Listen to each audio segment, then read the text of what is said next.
Eu acho que é um filme que, assim, só para colocar no chão aqui antes do Fernando falar, a serviço da intensidade, né? Eu acho que é tudo, não só a saturação de cor, mas a intensidade dessa experiência mesmo, que muitas coisas ali a gente não vai conseguir, não se explicam, mas é algo que, mais do que se sente. Eu acho que uma coisa da encenação do que o Argento faz aqui no Suspiria me parece um filme onde, acho que poucas vezes na história do cinema isso foi conseguido de tal maneira, onde tudo parece vivo, né? Acho que não só as cores, os objetos, o tempo, tudo tem vida, né? Eu acho que a desculpa, um pouco esse mote da bruxaria, da cena final, isso é tudo, o poder está em tudo, todas as coisas podem pular, matar, morrer, quebrar,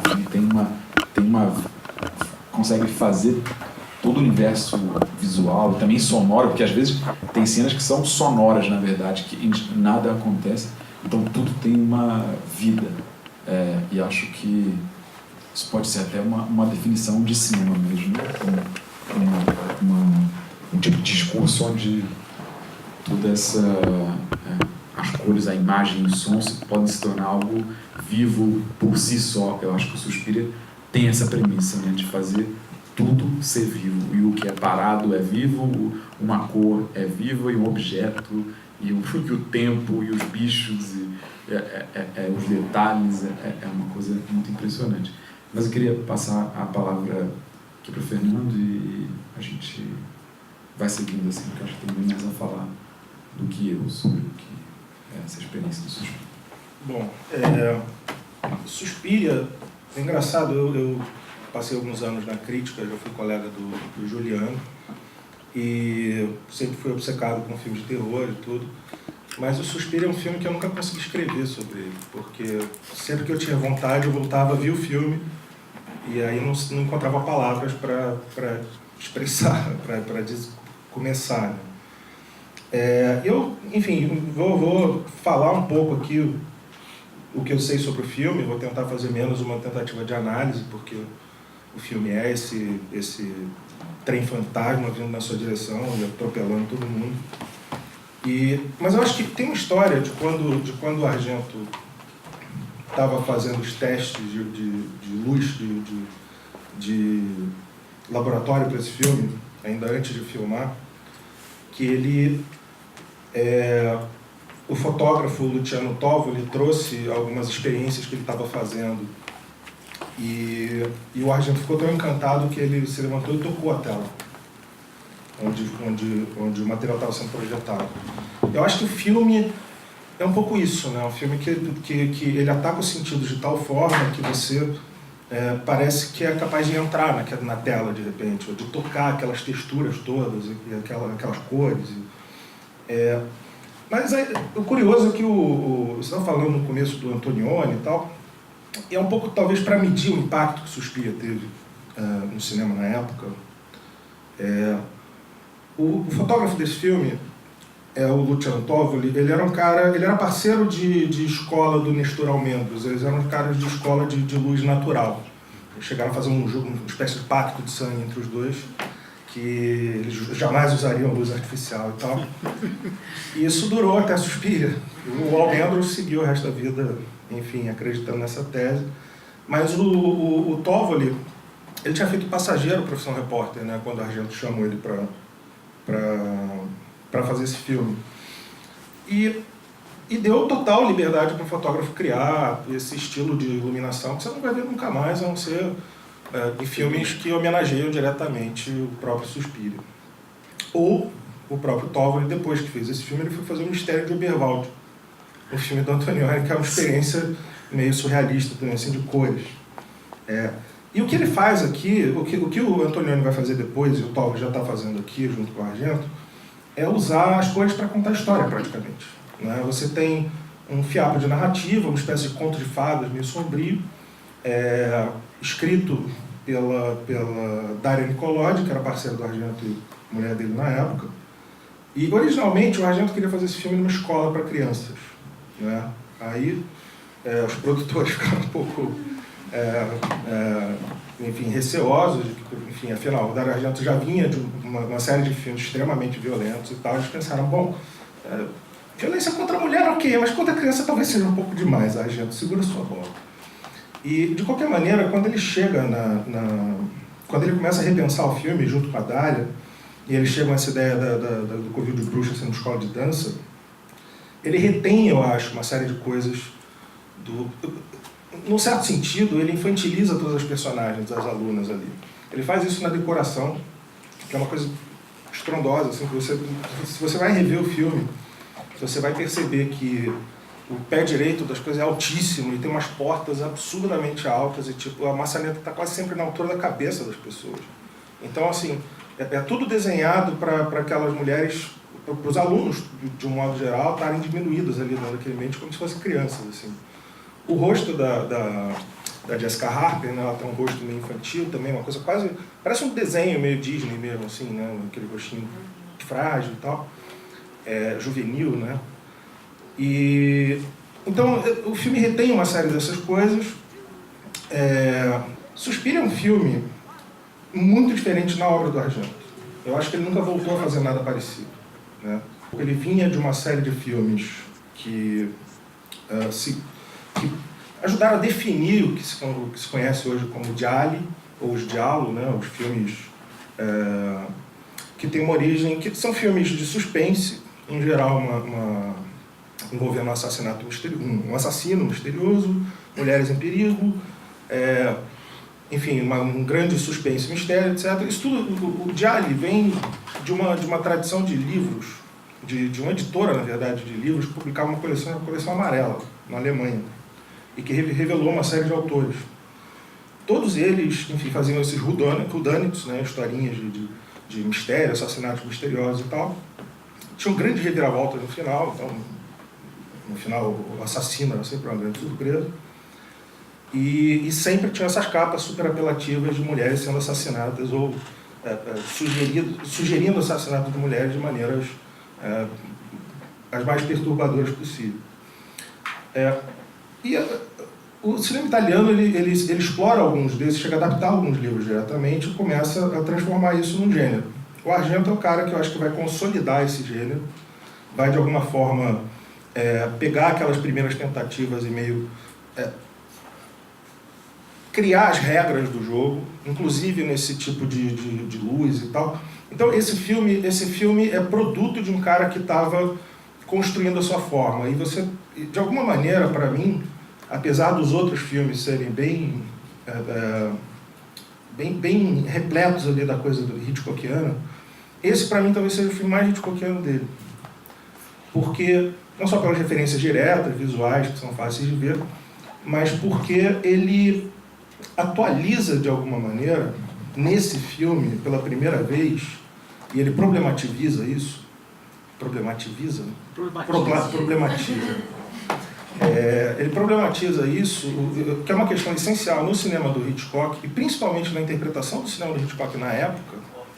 Você vê, esse filme foi lançado em 77. Acho que, coincidentemente, o livro lá da Laura Mulvey, que propõe um olhar feminista do cinema e tal, vem um ano antes. Um dos grandes objetos dela é o Hitchcock, a ideia que ela propõe do male gaze, do olhar masculino. E o Argento, acho que pela primeira vez, ele que foi alvo de crítica ao longo de toda a carreira, pela primeira vez eu acho que ele problematiza isso. Ele cria como é que eu vou dizer? Ele cria um ambiente em que a câmera dele vai estar se deslocando de uma maneira tão radical, explorando tantos pontos de vista diferentes, que você fica meio perdido. Eu acho que ele problematiza isso no filme. Então, isso, para além de outras questões, o fato de Suspiro é um raro filme de horror pré-slasher movie dos anos 80 e tal. E é um dos raros filmes de terror quase totalmente protagonizado por mulheres, né, que resolvem as coisas elas mesmas, se matam elas mesmas e, enfim, se tornam heroínas elas mesmas por uma série de motivos. Isso já torna o filme dentro do gênero uma coisa bem rara, né? Mas se deixar eu ficar tagarelando aqui o resto da vida e é melhor a gente conversar. É engraçado essa coisa, né? Porque você falou do meu Deus, no sentido que o Suspiro, a mise-en-scène do Suspiro me faz perguntar que é o olhar de quem isso, né? esse olhar é uma coisa solta, que a câmera parece que pode se mexer, pode voar, pode um pouco ir para qualquer lugar. Ela é um pouco a bruxaria também, ela tá colocada nesse universo de um jeito muito livre. E se você perceber, a mise-en-scène, ela te convida a olhar para o ambiente em volta, né? Principalmente nos planos mais estáticos. Se você reparar no modo como os atores estão distribuídos dentro do plano, você vê muitas vezes um ator que está numa pontinha da tela que está falando alguma coisa, de repente o outro passa, atravessa o caminho e a outra vem para o outro lado. Isso te convida a explorar todo aquele fundo. E aquele fundo está contando uma outra história. Não é? E é isso que é fascinante. É um filme que você não se cansa de rever, porque toda vez que você volta a ele, você percebe alguma coisa que você não tinha percebido. Esse jogo de figura e fundo é muito forte, tem sempre outra coisa para ver, inclusive às vezes a figura está um pouco mais escura, numa cor menor, e o fundo chamando muito, né, a ponto de você não saber o que é mais importante ali para o olho, né, ele vai jogar muito com isso, né, essa coisa do contra-luz. Né? Eu te atrapalhei um pouco, eu chamei a atenção numa cena. O filme é repleto dessas pequenas coisinhas de fundo, mas logo a primeira vez que ela chega na academia de dia, no dia seguinte, né, do passeio terrível lá de táxi dela, você tem uma sombra projetada de uma bruxa na parede, né, formando meio que um perfil de uma bruxa. O filme é repleto desses pequenos coisas de observação. O fato do lugar ficar na tal Eicherstraße, a estrada Eicher, né? E depois você tem painéis inteiros ali, meio que repetindo um pouco da coisa da arte lá do Eicher e tal, com escadas que vão para lugar nenhum e tal. A ideia desse labirinto. É incrível, eu acho o filme... É importante destacar o seguinte, sobre o visual do filme, eu acho importante dizer o seguinte, o que o Argento buscou nesse filme, ele e os colaboradores, era um visual... Primeiro, ele queria fazer se ele pudesse, eu acho que se ele tivesse impulso, ele ia acabar fazendo um desenho animado, porque o filme é totalmente inspirado nos desenhos da Disney. Assim. E aí o que ele quis fazer, para além de toda essa experimentação no uso das cores e tudo mais, foi buscar um visual muito específico.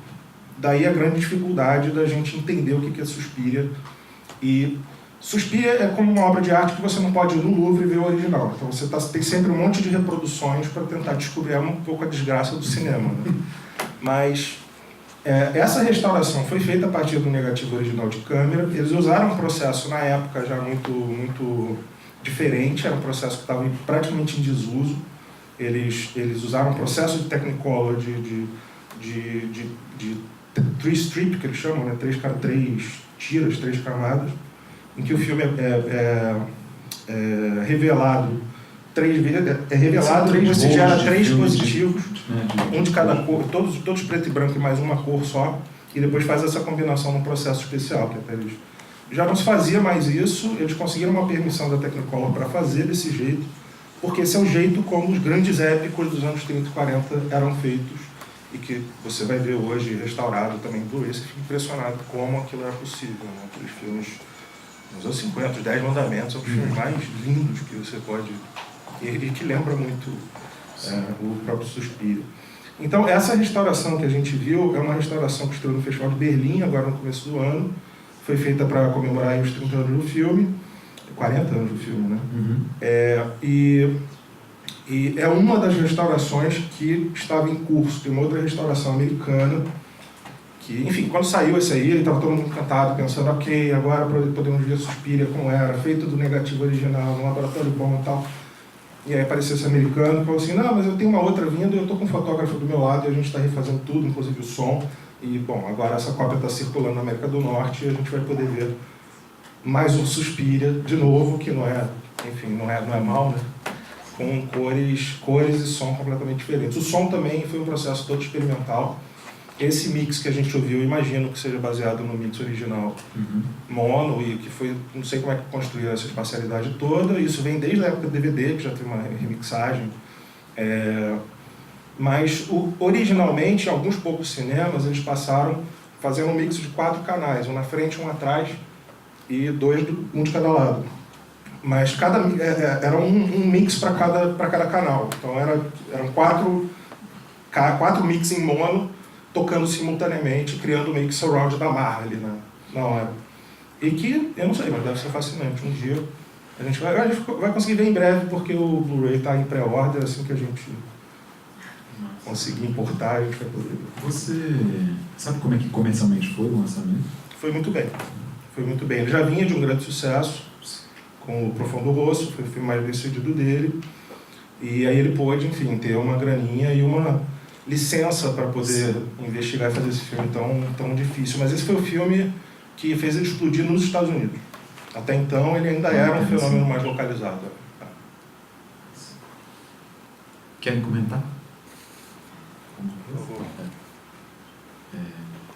queria perguntar sobre a trilha sonora. O que vocês acham? Só para ouvir. Eu acho que a trilha sonora é demais desse filme. A trilha sonora do Claudio Simonetti. Você conheceu o Simonetti? Ah, então, pronto. O Claudio Simonetti esteve no Brasil, a Júlia ajudou a trazer ele aí. Ele tinha essa banda, Goblin, que era uma banda de rock meio psicodélico, meio experimental também, meio rock progressivo, né? E eles faziam já trilhas do Argento já há muito tempo. Eles fizeram Profundo Rosso, que é uma trilha incrível, fizeram Quatro Moscas no Pelo de Cinza, fizeram Um Passador de Fundo de Cristal, foi no Morricone, enfim. Eles já tinham uma história juntos ali. Eu sei que o Argento participou ativamente da trilha desse filme, ele é, enfim... Até de certa maneira assina, né? Ele fala Goblin and... Isso. Como foi a trilha do Dawn of the Dead que eles fizeram depois, um ano depois, né? Era uma parceria, uma colaboração mesmo. Eles incorporam um monte de sons estranhos, assim, enfim, alguns instrumentos meio exóticos, meio desconhecidos e, claro, aqueles vocais incríveis. E, enfim, é uma trilha sonora de laboratório, né? Uma trilha sonora de... Os caras entraram no estúdio ali e começaram a inventar sons para traduzir o universo do filme. E o que é legal é que ele soma, né? Ele traz quase um outro universo, um elemento que se você tira do filme, o filme não existe. Ele despenca, porque é incrível. Mas o Argento já vinha de experiências com música nos outros filmes.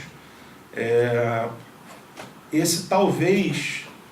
Depois, quando ele vai fazer o filme seguinte dele, Mansão do Inferno, que é meio que uma continuação espiritual desse filme, ele trabalha com Kit Emerson também. O resultado talvez não seja tão bom, não encaixa tanto, mas é uma experiência bem parecida com o tipo de coisa que ele estava fazendo. Depois, enfim, depois é melhor não pensar, porque a gente vai chegar nos recentes, eu estou tentando esquecer. Sim. Eu acho interessante como o trabalho da trilha cria essa atmosfera que eu acho que a iluminação também cria, desse mundo muito estranho que fica povoando ali, que você não sabe se os personagens estão ouvindo ou não. É um mundo cujo o registro é muito incerto pra gente. A gente está sempre ouvindo um monte de coisa, aquela animação ao redor daquele universo, mas às vezes os personagens reagem e aquilo se fala, eles ouviram, mas parece ser uma coisa que habita aquele negócio o tempo todo, né? E que às vezes tem uma função mais claramente, como eu falei, quando o personagem reage, mas mais de sync, diegético mesmo, né? Acontece uma coisa e a música comenta aquilo, mas fica rolando coisas, risadas, barulhos e coisas de um jeito que às vezes se torna mais concreto em relação à cena, às vezes fica dando esse tom, essa animação que você falou. É muito interessante essa coisa de animação, porque é de fato um filme de animação ipsis literis, né? Tudo é animado, né? É muito... Parece, como você falou, parece que de repente aquele pavão vai meio que virar e falar com ela, né? Mas tudo tá em vias de fazer isso, né? É muito... Não, mas eu acho assim, a trilha sonora desse filme, ela tem uma vida toda própria, né? Ela é uma música que maníacos como eu ouvem de vez em quando, só para como trilha de fundo para, sei lá, no roteiro que eu estou escrevendo, alguma coisa assim. Mas ele, enfim, é isso, vamos lá. Chama atenção também no filme uma coisa que, enfim, também estamos na Itália, em um aspecto também operístico, na verdade. Não estamos na Itália, estamos na Alemanha.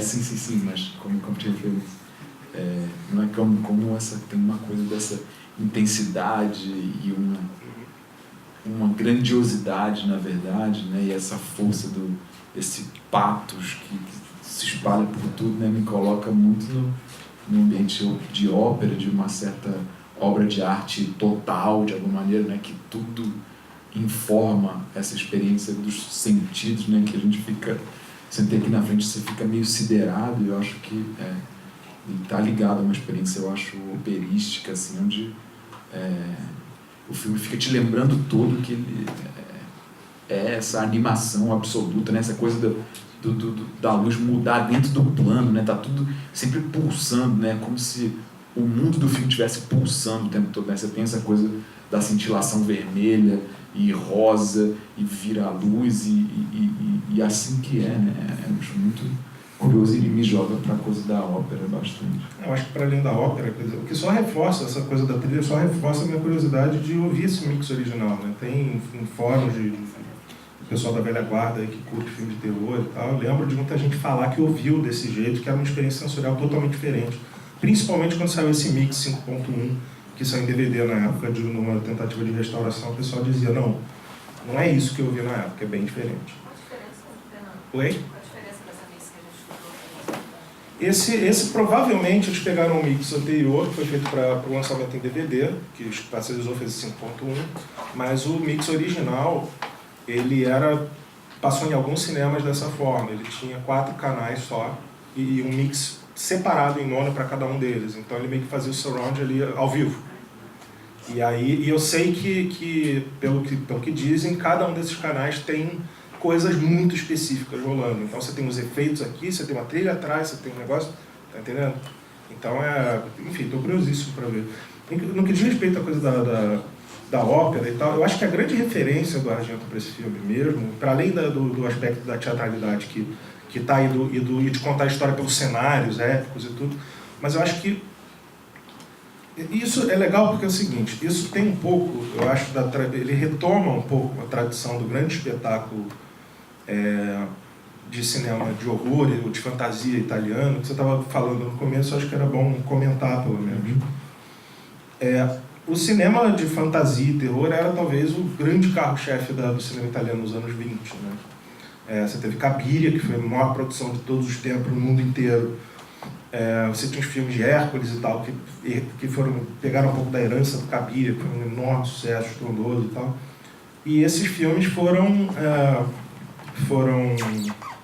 não só esses filmes, mas o cinema italiano praticamente como um todo, foram dizimados lá pelo partido fascista, que começou a proibir esse tipo de cinema e exerceu uma censura firme no tipo de produção que se fazia. Um dos caras, inclusive, que trabalhou no Cabiria foi o Padre Maibava, que era um escultor e trabalhou nos cenários ali para a produção. E para quem não conhece, Cabiria é um filme épico, grandioso, enfim, que conta coisa lá da mitologia romana, com grandes cenários estilizadíssimos e coisas e tal, e milhões de extras, e uma coisa... É um filme de grande espetáculo antes de Hollywood fazer os seus filmes de grande espetáculo. Depois disso... antes de 20, né? Não, é 22, eu acho, mas o filme ficou anos em produção. O Bava vai retomar um pouco a coisa dos filmes de terror. Ele, o Ricardo Freda, uma série de diretores ali no final dos anos 50, também pegando uma onda de Maciste, de Hércules, esses filmes que estavam voltando a fazer sucesso, iam fazendo sucesso na década de 60, dali em diante. E o Argento, de alguma maneira, ele meio que é o herdeiro desse cinema. O Bava já estava velhinho nessa época, que ele fez o Suspírio, estava já um pouco doente e tal. Ele chegou a trabalhar diretamente com o Argento no filme seguinte, Mansão do Inferno. Ele supervisionou alguns efeitos especiais. Mas o Argento retoma essa coisa plástica que o Bava fazia, mas fazia numa escala muito menor e de um jeito muito diferente. Mas os dois, eu acho que eles retomam uma tradição não só do cinema italiano, mas de uma filiação direta mesmo ao cinema mudo e principalmente ao cinema expressionista. Então, Suspiria é um filme que você pode tirar todos os diálogos, eles não fazem a menor diferença, e você vê como... Eu acho que, no fundo, se ele pudesse, ele ia fazer um filme que era só imagem e música o tempo todo. E foi mais ou menos o que ele fez, né? É incrível. Porque eu acho que você fala do Bava, que não sei se todo mundo conhece, mas de certa maneira é quem... Eu, na verdade, não sei se você vai saber isso melhor do que eu. Foi um pouco as bases do que se chama diálogo, acho que a convenção um pouco, né? Ali nos anos 60, no começo dos anos 60, né? Em 1960 ele fez um filme chamado A Menina... Como é que é? A menina que sabia demais, a menina que viu demais, né? A garota que sabia demais. A garota que sabia demais. Isso. Evil Eye. foi lançado assim nos Estados Unidos.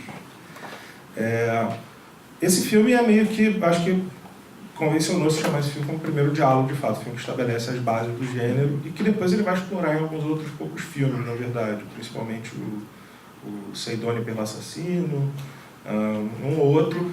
Todos esses filmes, de alguma forma, o próprio Suspiria, ele tem uma herança na estrutura do diálogo. Ele se afasta, porque o diálogo, o Argento fez na trilogia dele, Pássaro das Plumas de Cristal, Quatro Mosquitos Cinza e o Gato de Nove Caudas, não necessariamente nessa ordem. Ele fez na trilogia dos animais dele, ele montou as regras do diálogo de fato e começou a gerar um monte de imitadores. Tem anteriores, tem posteriores, mas ele é o grande nome, talvez, que vira e fala assim, ok, a gente produz esses diálogos, agora vou mostrar como se faz. E fez os 3 que são até hoje, eu acho, a grande referência. Né, Profundo Rosso já não é um diálogo, mas é um filme que retém alguma coisa da estrutura do diálogo, mistério, tal. E esse filme aqui se afasta mais de uma vez por todas, os diálogos não tem nada de sobrenatural, não tem bruxa, não tem nada disso. São filmes, em geral, urbanos, bastante contemporâneos, bastante carregados em sexo e violência, quase sempre juntos na imagem de uma mulher morrendo de uma maneira horrorosa. E necessariamente tem essa estrutura necessariamente não, mas hoje em dia o que acontece é que se convencionou chamar meio que o cinema de horror italiano desse período como o giallo, pronto, acabou. Não me oponho tanto a isso também, contanto que chame a atenção para esses filmes esquisitíssimos, porque tem alguns que eles chamam de diálogo que você vai ver e minha Nossa Senhora, tipo, explode a cabeça mesmo. Você foi pensando o que esses filmes trazem mesmo ali para, mesmo na sua diferença, para a história de cinema como coisas razoavelmente novas. Eu não sei, seja a figuração da violência ou um jogo entre esses códigos porque eu sinto, eu não sei quanto na historiografia é isso, a relação com que vai vir aí logo depois do slasher, do splatter, como é que isso se vai daí para frente? Assim? Olha, eu acho que não tem nenhum estudo ainda ou nenhuma proposta que tenha se solidificado, tipo assim, ok, essa narrativa sobre como os diários foram vistos, que eu acho que inclusive eles estão sendo recuperados agora. Entendi. Graças à cópia digital. Eu falo agora porque eu sou velho, então eu lembro quando surgiu o DVD, foi aquela coisa, nossa, que maravilha. Mas a verdade é que você começou a reproduzir com mais fidelidade filme e oferecer para o mercado filmes que estavam perdidos e que dependem dessa tela, do formato de tela, dependem desse cuidado plástico, dependem de uma série de coisas. O que os gialli, a meu ver, trouxeram em termos o cinema italiano desse período, incluindo o Dario Argento, trouxe para o cinema como um todo, para o de horror especificamente, são 2 coisas. Primeiro, a questão de, sim, testar os limites da representação da violência e o quanto isso era aceitável ou não. Até então, os filmes do Argento, se não me engano, tirando coisas mais obscuras, mas de filme classe A, filme que era exibido comercialmente, que fazia sucesso, etc., era o que mais violento você podia encontrar. Né? Fora de, sei lá, uma projeção, um lugarzinho estranho, que talvez não fosse muito bom ir lá. Eles trazem uma contribuição plástica, estética, que é de uma... Enfim, quando você pega o DNA desses caras que estavam fazendo esse tipo de cinema, quando você pega um cara como o Lucio Fulci, ou Mario Bava, ou Dario Argento, a santa trindade do cinema italiano de gênero, e você olha para o background desses caras, você vê que tipo, é uma coisa diferente. Tá? O Dario Argento era crítico de arte, ele é filho, inclusive ele é filho de brasileiro, uma modelo brasileira com fotógrafo, classe média, o fotógrafo, o pai dele ganhou um bom dinheiro, é produtor dos filmes dele. Mas ele era crítico de arte, crítico de cinema, fez roteiro para o Sérgio Leone, é um cara culto pra caçamba. Você pega um Lucio Fulci, o cara foi assistente de direção do Luchino Visconti no início da carreira. Luchino veio da ópera. Então você está falando de uma alta cultura, você está falando de um momento específico em que esse investimento numa experiência sensorial, plástica, não sei o que, tem a ver também com libertação de drogas, uma juventude que está buscando... nessa época, o Rodorovsky estava fazendo aqueles filmes dele, estavam fazendo sucesso, era dos Midnight Movies e tal. Então, E era uma época, assim, antes da onda conservadora que veio depois, que é onde eu incluo, acho, o slasher movie, ou pelo menos uma grande parte daquela safra de filmes de terror, daquele movimento, é um momento de explorar limites, de explorar coisas diferentes. Hoje você consegue perceber, mesmo um cara como Fulci, que fazia filmes mais baratos, mais toscos num certo sentido, você vai perceber que você está vendo o trabalho de um Stern, que é um cara que pensa cada enquadramento, que relaciona isso no tempo, no espaço. Eu te falei, é muito fácil olhar para o Suspiria e enxergar essa interpretação, às vezes meio tosca, esses diálogos meio quadrados, a dublagem que é meio mal feita, e se apegar a essas coisas como se fossem produto de uma coisa barata, mal feita. Mas se você para de prestar atenção nisso e olha para o que está acontecendo em volta, você vai ver um realizador inacreditável, que te faz percorrer a tela com os olhos e construir narrativas suas. Então, a grande herança, no meu entendimento, ainda, para além de gerar... A grande herança está aí.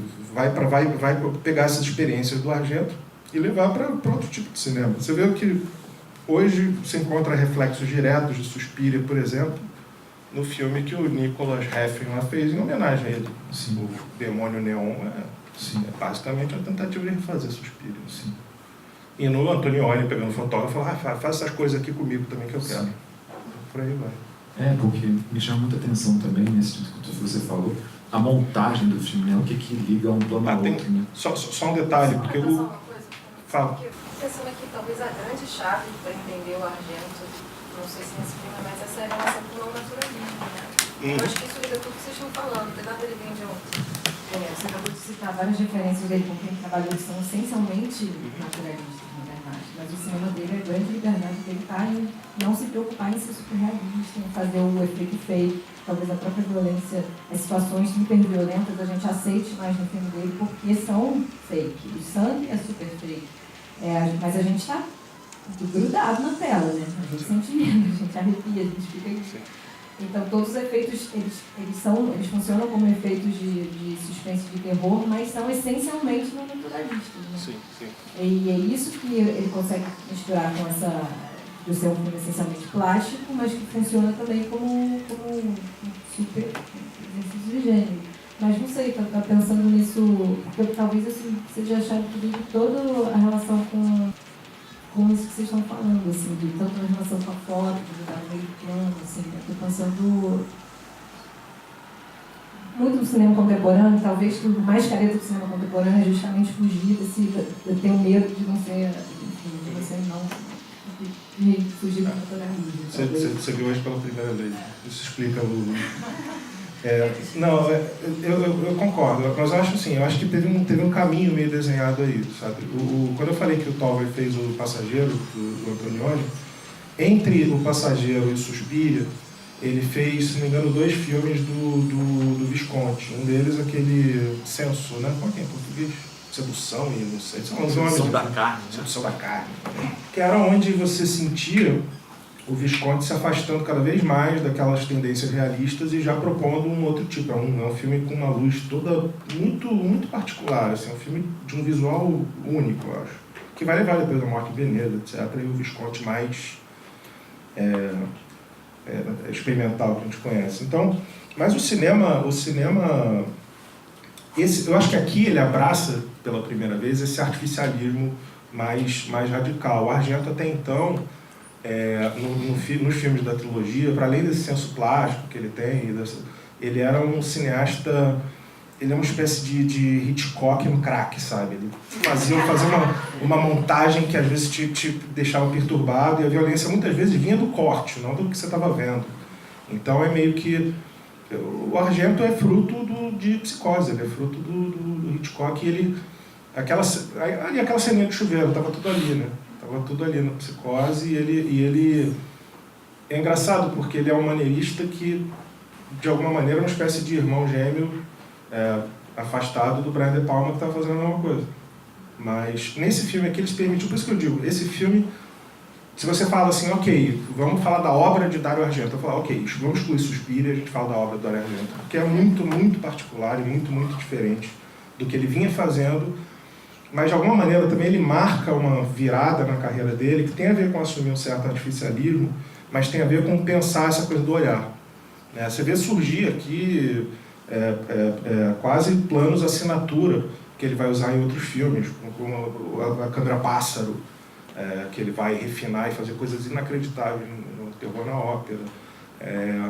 A própria ideia de um cineasta que traz no seu DNA uma coisa meio de sádico, que filma mulheres sendo violentadas e machucadas e tal, e que de alguma forma isso realiza, é uma coisa que ele vai começar a problematizar radicalmente a partir desse filme, que vai resultar até no Síndrome de Stendhal, enfim, em outros filmes, e Ténebre, que ele se coloca quase, que é um filme que, acho que o segundo filme depois desse, que é onde ele se coloca um filme mais intelectualmente rebuscado e mais complicado, acho, da carreira dele, que vale recuperar. O legal do Suspiria é que ele é meio que como se diz, a comissão de frente, né, quando se trata do Argento. Todo mundo vê Suspiria e pensa assim, preciso ver mais filmes desse cara.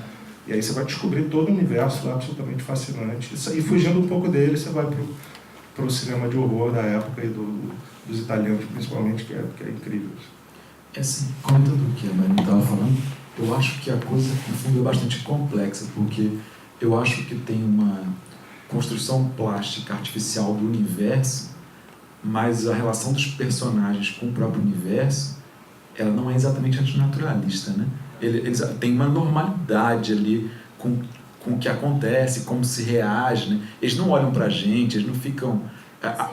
não tem uma performance ali deliberada pra gente, né? Mas tem uma relação com o espectador um pouco estranha, que até tem a ver com o que eu falei em relação ao som, porque tem um certo trio, assim, que a gente, como espectador, acessa esse mundo, mas eu não sei bem se para a personagem aquilo está vermelho ou roxo, entendeu? É uma forma de olhar, na verdade, o universo, e eu acho que essa modulação entre uma espécie de que ali no universo do filme as coisas tenham uma certa unidade, até uma espécie de verismo ali, mas a gente experimentar esse universo totalmente animista, louco, eu acho que esse jogo que faz a experiência ser tão intensa, porque ao mesmo tempo ela fica ali no limiar entre ser totalmente performática pra gente e ao mesmo tempo uma coisa que os personagens ali têm expectativas, correm perigo e né, eles estão ali respondendo um tipo de normalidade, né? Caraca, isso aqui tá esquisito, quem é essa mulher, né? Essa coisa, eu acho que seria diferente se fosse um filme ali onde essa camada do não natural e tal fosse mais exposta. E tem um jogo ali, um limite desse negócio, sabe? E isso eu acho muito massa. Ele propõe a regra, né? Eu acho que assim, ele propõe a regra do conto de fadas. Ele começa, literal, o Marcelo contou isso bem no texto, né? Ele começa com uma voz quase que começa dizendo, era uma vez uma menina que acabou de chegar de avião. E ele, aos poucos, ele vai te envolvendo nesse universo. Você vê que logo no começo, aquele plano contra plano dela descendo do aeroporto, caminhando até a saída, você já percebe ali que tem duas coisas diferentes acontecendo. Você tem, de um lado, um total naturalismo assim, no plano dela, de fundo, que tem o som de aeroporto e tal, não sei o que, e depois o plano que replica a visão dela já tem a música do Goblin entrando. Ele estabelece essa regra, né? Exatamente. O plano dela tem o som totalmente louco, então, e o contra não. E aí é um pouco pelo olhar dela, mas mais do que o olhar dela é o seguinte, porque o filme reforça essa aposta nos contos de fadas, porque ele se permite fazer ambiente completamente naturalista. Então, em geral, quando você corta para fora da escola, como naquela cena que ela vai para os caras fazendo um mansplaining lá para ela do que significa ser uma bruxa e tal, que enfim, é um produto do seu tempo, né? Vai ter um remake aí, certamente vão ter temas mais... Vai ter tudo um pouco mais atualizado. Vai ter um remake de diretor italiano, né? O diretor italiano, enfim. Que medo. Mas é um mas aí vão ver diretor de mais Oscar e tal. Bom. Alguém vai voltar mais pro filme antigo. Pode assim seja. A função do remake quase sempre essa.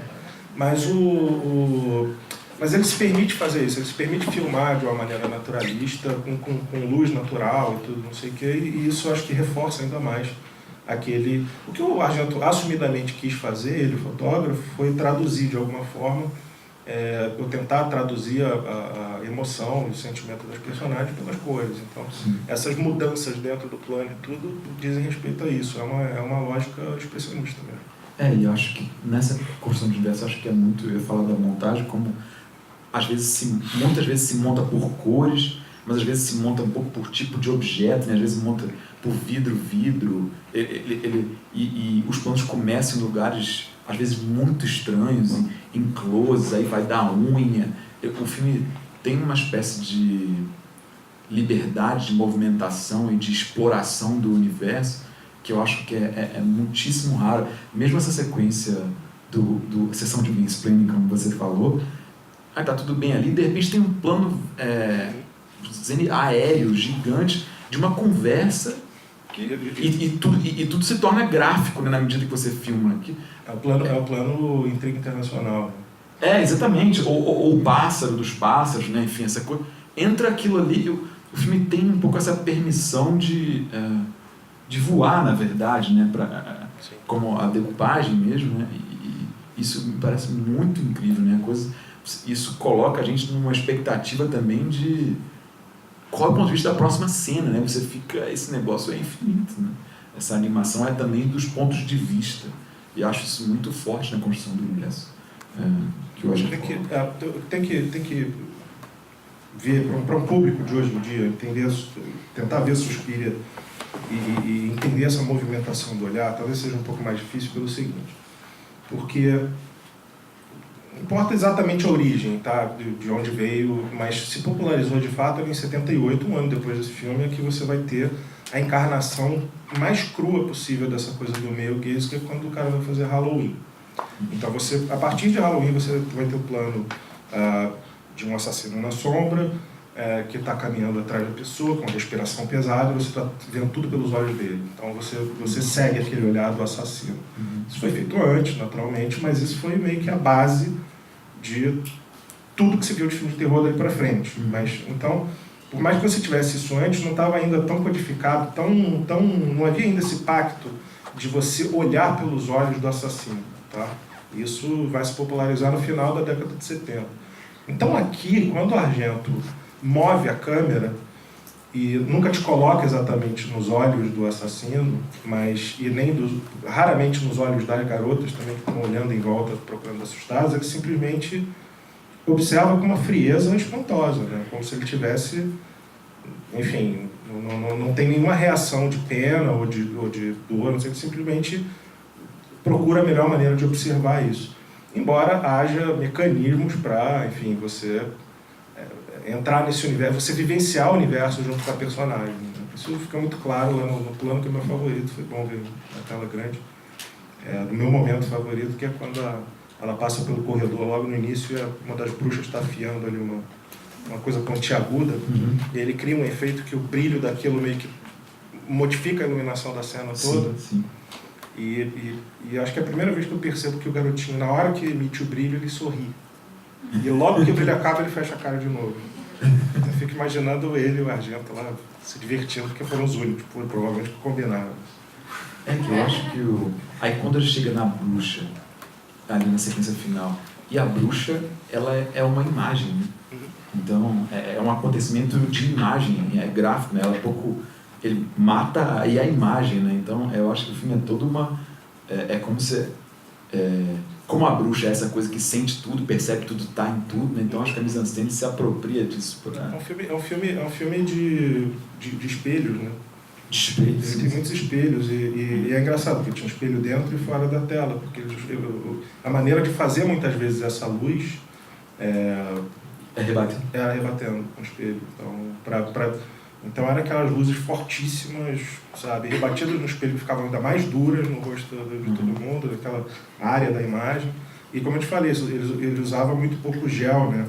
Ele usava uns filtros meio loucos, assim, tipo de tecido, que dizia que o pessoal tinha medo de fazer o filme não por causa das bruxas, mas com medo de pegar fogo. Né? Eles encostavam aquela luz e aquele pano pegando quente e o pessoal falava, cara, vai dar merda isso aqui. Mas a sequência final me parece incrível nesse sentido, né? Que é o mundo é o ápice da animação, né? Tá tudo animado e vai pra lá e voa e aquele negócio que você nunca vê e é a imagem, né? Você vê, tipo, né? Isso, né? Sim. Sim. Essa citação também, né? Sim, A Elisete também, exatamente. Assim, o filme meio que tematiza um pouco isso, né? Porque ela, afinal de contas, ela está sendo drogada desde que ela entrou ali, e só quando ela para de usar a droga é que ela vai conseguir enxergar o mundo como ele é e tal.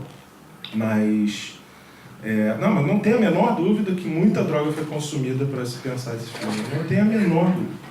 Mas muita, de todo tipo que você imaginar. Com certeza. Praticamente um estudo do LSD, assim, Bem, você tem que ver que no contexto, ali nos anos 70, o Alejandro Jodorowsky, o primo distante maluco chileno do Argento, estava literalmente tentando fazer Duna, né, uma adaptação do livro que ele nunca leu.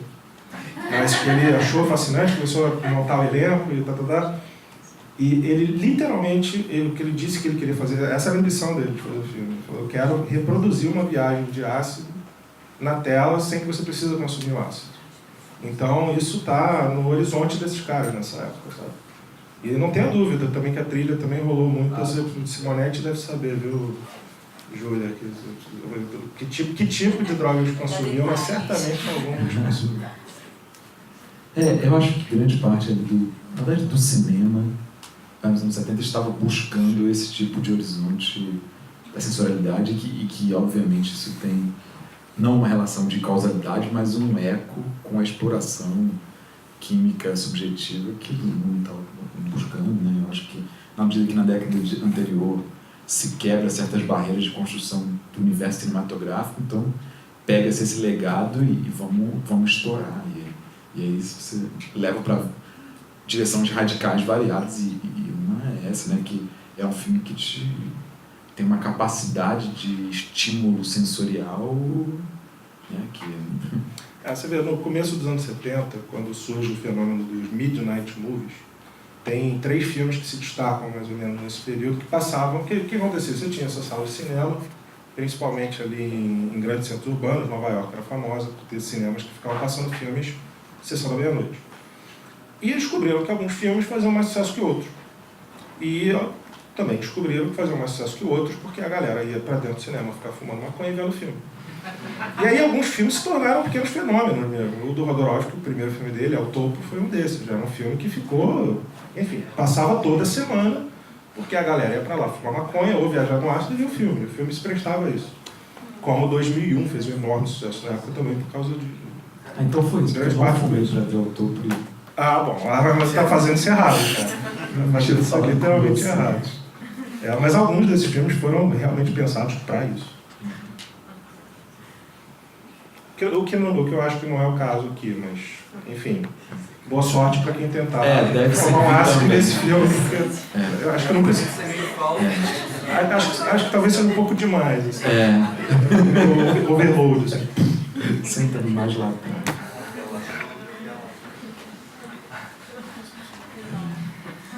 Alguém quer comentar? Perguntar?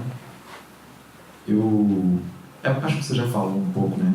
Como, e na verdade, eu ia te perguntar, não sei se tem mais a falar sobre... Mas acho que é difícil, né? Porque acho que há problemas. Eu ia pensar sobre aonde está o tipo de legado que Suspiria deixa e tal, porque eu... Enfim, também acho que é um filme tão seminal que, de alguma maneira, está em todo lugar.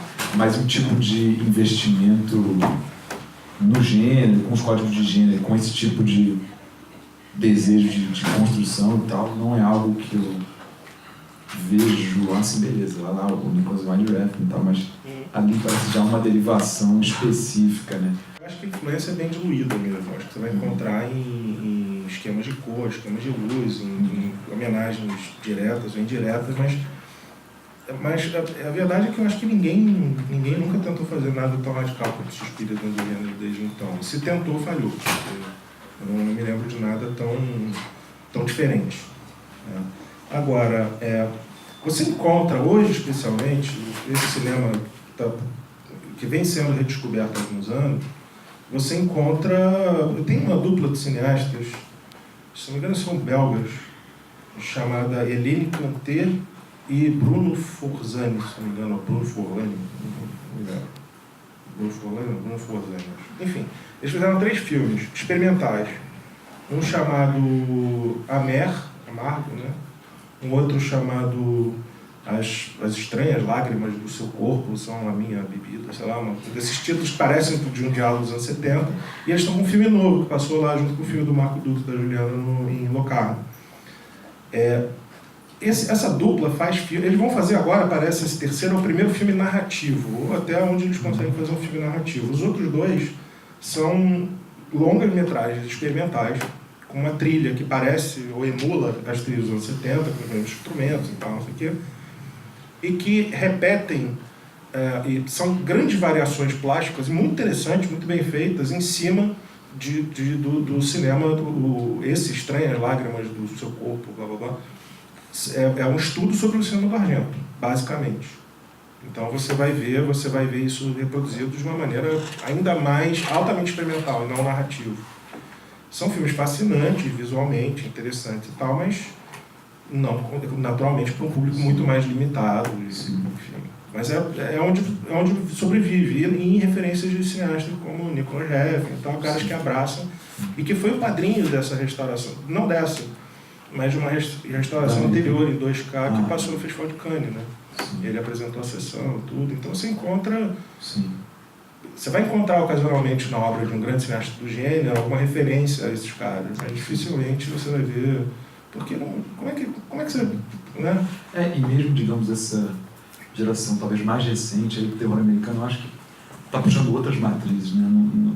Você vê mais do que eu, mas não vejo ecos assim, de um tipo de ambiência mais acho que tem um pouco, delirante, não sei. Eu acho que tem um pouco, mas você tem razão, acho que acho que é uma combinação de fatores, porque no fundo, a onda do hype desse cinema italiano que estava sendo redescoberto meio que passou um pouquinho. Então você via mais filmes tentando, olha, lá vem o plano Mário Bava, o cara fazia o plano com a luz recortadinha, só que sem o senso plástico que o Mário Bava tinha, o cara pintava com a luz. Né? Mas você encontra ocasionalmente, em geral, uma coisa meio quase de sociedade secreta, aquele aperto de mão secreto, e fala assim, olha, aquele plano foi inspirado na Argento, foi. Sim. Mas eu acho que não diluído, eu acho que bem diluído e nada muito... Porque Suspiria é único mesmo, é um filme que você tira do cinema italiano de horror dos anos 70, você tira do cinema de horror de um modo geral, você tira da obra do Argento, você tira e eleva ele para um lugar só dele.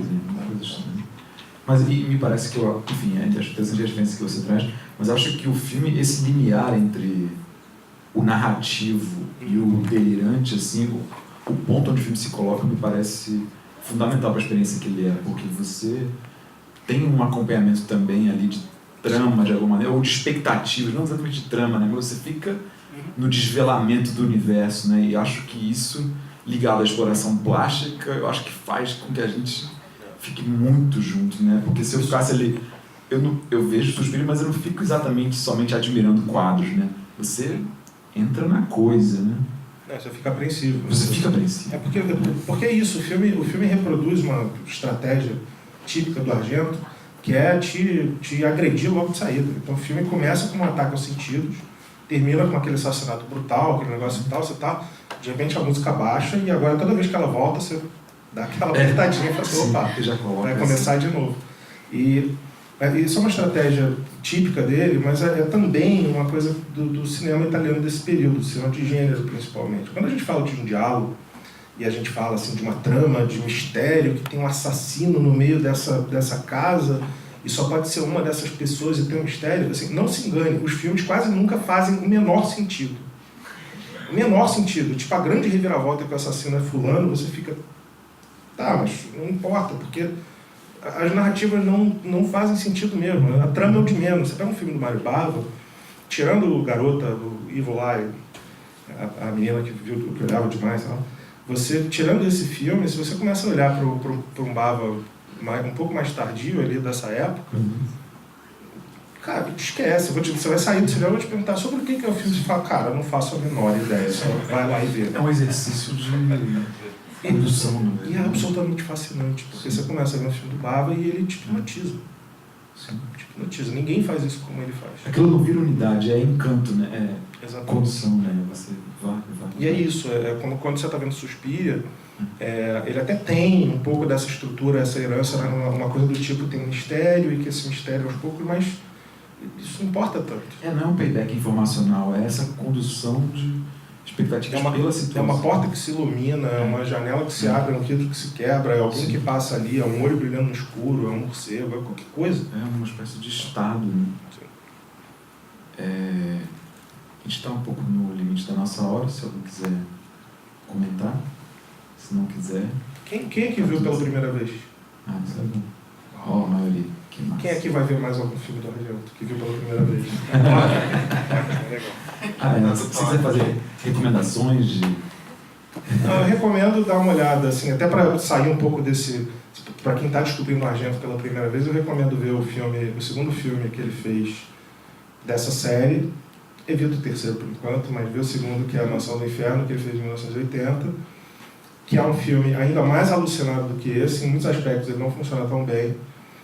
Em outros, às vezes, eu gosto mais dele do que do Suspiria. É um filme difícil, é um filme que desafia muito mais do que encanta, mas, enfim, essa é a primeira recomendação. Eu recomendo que vejam tudo que puderem achar do Argento, com exceção dos últimos. Os pré-Suspiria, esses 4 pré-Suspiria são muito fortes. São. Vale a pena. Eu acho que a outra grande obra-prima dele, enfim, que é consenso entre todo mundo que gosta do Argento, é o Profundo Osso, que é o Deep Red, ou aqui no Brasil foi Prelúdio para Matar. Eu sempre confundo com o título brasileiro, porque o honesto é Prelúdio para Matar. A única coisa que eu lembro de Prelúdio para Matar, você vê que eu sou velho, é que ele saiu em VHS aqui no Brasil, e o filme, vou contar essa historinha para finalizar aqui. Ele saiu, o Prelúdio para Matar saiu em VHS aqui no Brasil. Alguém sabe o que é o VHS aqui? Não? E aí o VHS é o seguinte, em geral essas fitas seladas de distribuidor compravam uma T120, que cabia um filme de 120 minutos. E aí você pegava o Prelúdio para Matar, que tem 2h06, se não me engano, e você pegava a fita dessa distribuidora da época, alugava feliz, que ia ver um filme do Argento, chegava em casa, colocava a fita, olhava e estava assim, 98 minutos. Ok, vamos lá. E aí, de repente, a fita acabava. Sem fim. No momento mais tenso do filme. E aí, isso é inacreditável, mas uma geração inteira no Brasil descobriu o Prelúdio para Matar vendo um filme que não tinha fim. Que não tinha... Os caras tiraram da gente aquela sensação gostosa de dizer, you have been watching... E aí surge assim, Deep Red, aquela coisa típica dos filmes do Argento, que tipo, a gente nunca soube que existia, até conseguir ver alguma outra coisa. Mas é por isso que eu digo, eram cópias quase sempre mutiladas, porque como é que você vai ver um filme desse se não for em scope? Sabe? Se não for nesse formato de tela. Sim. É impossível, porque como é que faz? Eu não sei como é que faz. Então a recuperação do cinema desses casos, eu acho que tem muito a ver com a oferta de condições de você ver, porque mesmo que você veja Suspiria em DVD, com as cores Sim. que ainda não são as mais perfeitas, tudo o impacto dele é sempre tremendo. Sim. Então, aproveitando que existem essas cópias aí nos melhores magazines e também recantos mais obscuros da internet, recomendo fortemente uma injeção de cinema italiano de horror dos anos 70 na veia, que tem muita coisa estranha e bizarra, mas tem muita coisa ali inesquecível. Para quem faz ou mexe ou gosta de cinema, é uma viagem que eu recomendo muito. Valeu, Fernando. Valeu, galera. Obrigado, pessoal. Dia 19 de outubro, Type Story. Eu acho que a gente procurou, não sei se é um filme que já foi exibido no Rio de Janeiro, talvez tenha, mas se foi muito pouco. Filme dos anos 80.